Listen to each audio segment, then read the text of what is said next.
forming self-love. So this video is going to help probably many people when it comes to understanding what self-love truly is. So living in this world, for one, we need to understand what this world naturally does, because this world, when I say naturally, isn't as natural as it once was. So if you look and you see, even just in the country, for example, people brought up in the country, it's very much less it's this society, especially when we're looking at society within the cities, within, you know, a greater number of people, it's almost like a stampede. And if you fall down and someone's yelling, you know, avalanche, if you fall down, when people are in a state of shock or in a state of panic, they don't necessarily, well, many people, they don't have time to look down, because all they're thinking is run. So you'll see that people are literally running over each other just because people are in a state of panic or in a state of fear. And ultimately, if you look at especially the big cities and in large numbers of people, because when you're getting further and further away, for example, people in the country, you know, there's less people. So if someone's yelling out, you know, avalanche, there's only, you know, say a couple hundred people running.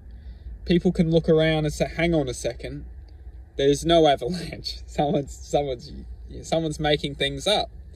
But when there's so many people around and the area's so dense in cities and stuff, literally people are just going for it, and no one has time to literally look around and question where the sound's coming from, or, you know, what's propelling me to drive myself in such ways.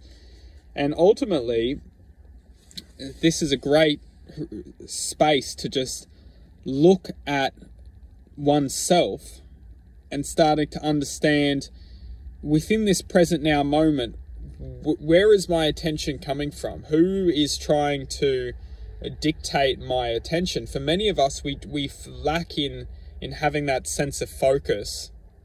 And when we lack in that sense of focus, it's so easy for the world to try and create a focus for us, especially with social media these days.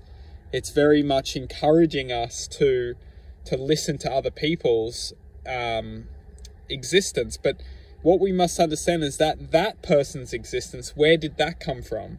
And how much of our originality is being expressed through this reality?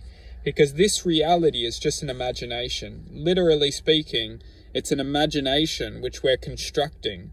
It has physical form, it has the 5 senses, it has smell, taste, touch, sound. You know, we're listening to it, we're feeling it, where everything seems very real. But how much of our truth are we bringing into this reality? Or is it only being sourced from the interactions of people?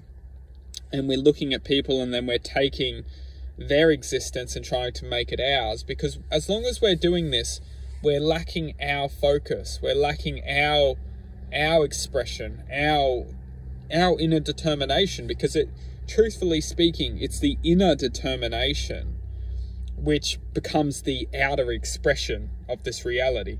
If we're lacking in inner determination, then we're probably lacking in the expression of contentment or happiness in this reality, because it's what we're achieving inside of ourselves, which ultimately becomes the reflection outside of ourselves. If we're not achieving much inside of ourselves, the reflection outside of ourselves is only imitated from those around us, literally. We're just seeing other people's games and not necessarily expressing the truth of our game, the truth of our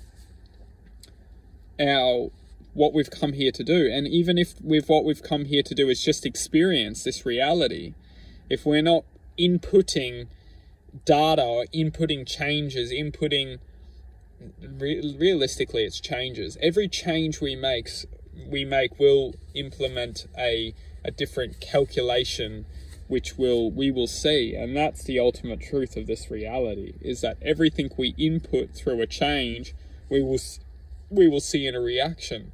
So it's what changes we make is the reactions which will be granted.